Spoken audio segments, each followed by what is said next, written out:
Baba shikamoo. Shikamoo na wewe. Evans kwa sasa hivi upate hapa. Alafu zaa watoto kila siku nakwambia zaa Evans. Baba nimekupigia nataka unishauri kitu. Nikushauri nini? Nakushauri zaa. Yaani huko chuoni sasa nilikwambia nimeomba tena chuo nimekubaliwa. Sasa kuna kozi mbili hapa nikasema unichagulie moja maana hata mimi zinanichanganya. Nikuchagulie nini kozi za kusoma wewe? Baba. Evans mwanzo tulipoteza hela mwanangu, tukalipa maada makubwa, ukachagua kozi zako unazozijua wewe. Sasa hivi unakuja kusema sawa, hujakosea tuchague wote. Kuna kozi gani ulizozipata? Kuna mbili hapo ambazo ndo zenyewe zina hela. Watoto wengi wakitajiri wanazisoma. Zina hela ndio ongea Evans. Ni kozi gani hizo za kwenda kusoma? Watoto umesema watoto wa matajiri wanazisoma sana. Hizo kozi za kusoma, mbona unaenda kusoma kozi za watoto maskini? Sasa hapo kozi ya kwanza ni bachelor degree of swimming. Evans unataka ukasome bachelor degree of swimming? Swimming naijua hiyo, si ya kuogelea hiyo. Hiyo yani nakuwa baharia. Kwa hiyo unataka umalize uwe samaki. Unataka sasa hivi usome uwe samaki. Umesoma mara ya kwanza ufanye kazi kikavu umeshindwa. Sasa hivi unataka usome uwe nyangumi. Evans ni mkoloni nyangumi. Evans mkoloni kitoga. Evans mkoloni daga. Hapana baba. Basi hiyo achana na hiyo, kuna nyingine hii hapa. Nataka hiyo kozi ya swimming. Wewe unakuwa unafanya nini? Yaani mimi nakuwa nafanya kazi swimming kama baharia.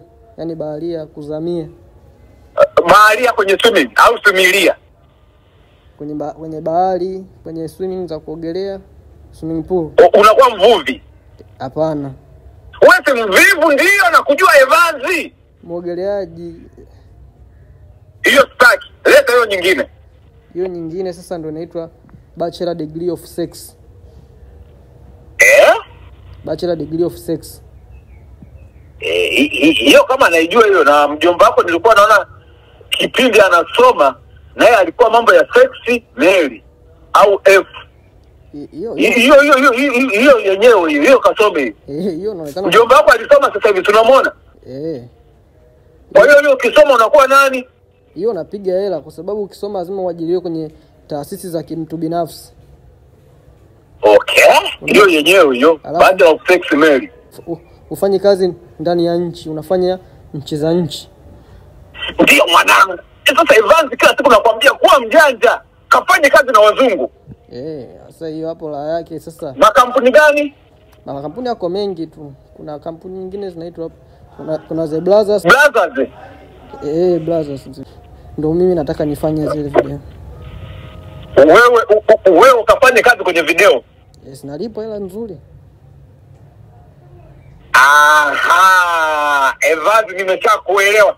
Ndio hiyo kazi unaweza kuifanya? Baba. Wewe mtoto, wewe unasikiliza hata serikali inachosema. Kama umeshindwa kozi za kusomea nenda hata VETA. Utaki, njoo usomee kutuza misukule yetu hapa. Hii misukule mimi nikifa na mwachia nani? Sasa baba misukule ya kwa. Wajua leo unaitwa Evans mkoloni msukule. Njoo kutuza misukule. Sasa baba mimi nikushirikisha lakini na wewe ndo sitaki kubishana. Jichanganye na makozi yako yasiyoeleweka na kutoa kafara. Baba. Halo?